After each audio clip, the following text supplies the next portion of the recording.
All right, guys, so what do you think the average lifespan is of a household, home office printer?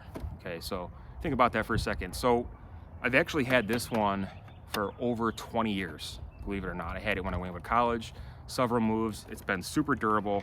I really like Brother. They made a lot of high quality equipment when it comes to office supplies, and just really good reviews. Reading over the years, Consumer Reports, things like that, rated Brother products pretty high. So this was an all-in-one fax, copy, scan. Never really used the fax option on it, but color printing, I don't really use it too much for photos until recently, and it took a crap, and that was it. So it was time to get something else.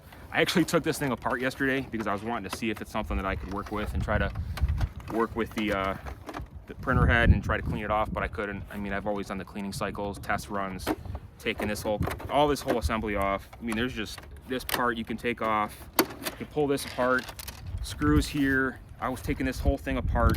I had the hard shell like almost all the way off, but it was somehow held on to the back, and I had probably 10 screws off, and I still couldn't get this top piece off. So I just figured, you know what, it's probably just time. But this thing was built like a rock, so really good printer, really good option. It just sucks that they don't make things like they used to. But anyways, so the average lifespan I was reading is about 3 to 4 years. So if you can get 3-4 years out of it, that's probably pretty good, depending on how well you take care of it, how heavy use it is. But also I needed something like today because I had stuff I had to get done by tomorrow. I'm using some projects with color photos, so need to get that done, and unfortunately it is what it is. But I went to Staples. I had actually pretty good experience there, and I'm gonna go over that printer shortly with the next video. So it's a Canon all-in-one, so I'm gonna do a review on that. But just wanted to show you this printer and see kind of like what you guys have used, what's worked, what have you had success with, and what kind of printers or home office equipment have you had troubles with. So let me know in the comments below. Please be sure to like and subscribe and stay tuned for the next video. Thanks for watching.